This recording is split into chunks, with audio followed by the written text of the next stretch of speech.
Hello everyone, welcome to my daily vlog. I hope you all are doing well. এখন বাজে ভোর ৫টা আর আমি যাচ্ছিলাম একটা এক্সাম দিতে যাওয়ার জন্য। আর দেখো বেরিয়ে গুলু বাচ্চার সাথে দেখা হয়ে গেল। তারপর ওকে আদর করে আবার চলে যাচ্ছিলাম। আজকে আমার কলকাতায় একটা এক্সাম পড়েছিল, তাই সেখানেই যাচ্ছিলাম এক্সাম দিতে। এমনিতে আমি ভোর ৫টায় কোনোদিনই উঠি না, ইম্পসিবল আমার পক্ষে ওঠা। বাট এক্সাম যেহেতু পড়েছে কিচ্ছু করার নেই, অনেকটাই দূর ছিল আর আমার টাইম ছিল এক্সামের 8:30 থেকে, তাই অনেকটা ভোরে যেতে হয়েছে। আর দেখো রাস্তাঘাট পুরো ফাঁকা এই ভোরবেলা। কোনো অটো টোটো আমরা কিচ্ছু পাইনি, তাই হেঁটে হেঁটে যেতে হচ্ছিল, কিচ্ছু করার নেই। আর অবভিয়াসলি আমি একা যাচ্ছিলাম না, মাও আমার সাথে যাচ্ছিল অত ভোরে। আর এই যে তোমরা এত আমার হাসি খুশি মুখ দেখছো না, একটু পরে আমি ক্যালিয়ে পড়েছিলাম। যেহেতু আমার ভোরবেলায় ওঠার অভ্যাস একদমই ছিল না, তাই আমার ভোরবেলা উঠতে খুবই কষ্ট হয়।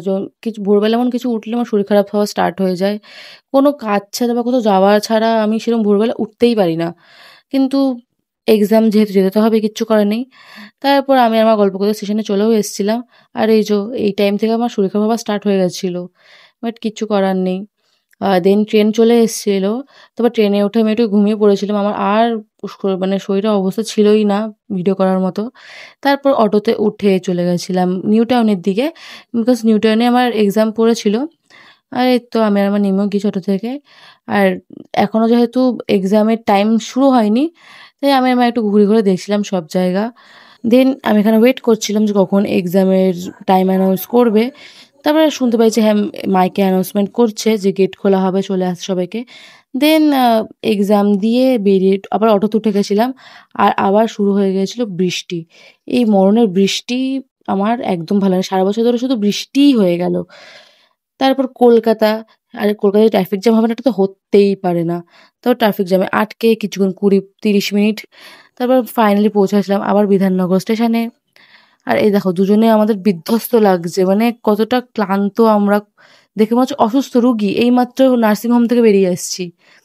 তারপর বিধাননগর স্টেশনে খুব খিদে পেয়ে গেছিল, তাই ওখান থেকে একটা বিস্কুট কিনে নিয়েছিলাম। তারপর চলে এসেছিল ট্রেন।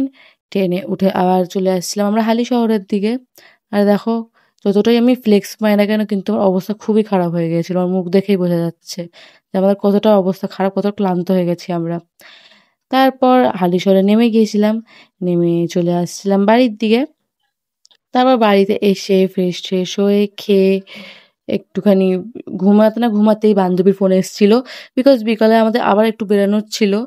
যতই ক্লান্ত থাকি, স্ট্রেসড হোক, যাই হোক, বাট মেয়েরা যদি একবার শপিং এর নাম শোনে, আমাদের সব স্ট্রেস চলে যায়।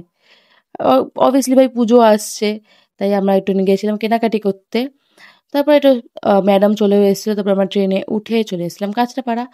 আর তো কিছুদিন পরেই পুজো। হাতে গোনা মাত্র কয়েকদিন। তাই শপিং স্টার্ট করে দিয়েছি। তোমরা কারা, কারা শপিং স্টার্ট করেছো আমাকেও কিন্তু কমেন্ট বক্সে জানিও।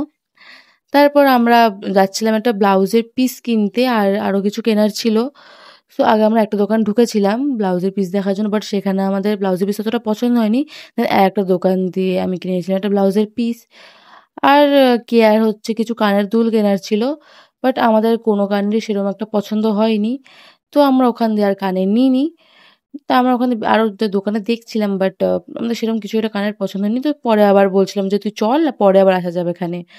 আর তারপর আমরা দুজন আবার চলে যাচ্ছিলাম বাড়ির দিকে। And that's it for today guys. দেখা হবে অন্য একটা ব্লগে। আর তোমরা যদি আমার ভিডিও ভালো লেগে থাকে তাহলে একটা লাইক করে দিও। আর তোমরা যারা আমার ভিডিও ফেসবুক থেকে দেখছো তারা একটা ফলো করে দিও। আর যারা ইউটিউব থেকে দেখছো তারা সাবস্ক্রাইব করে দিও। Okay bye.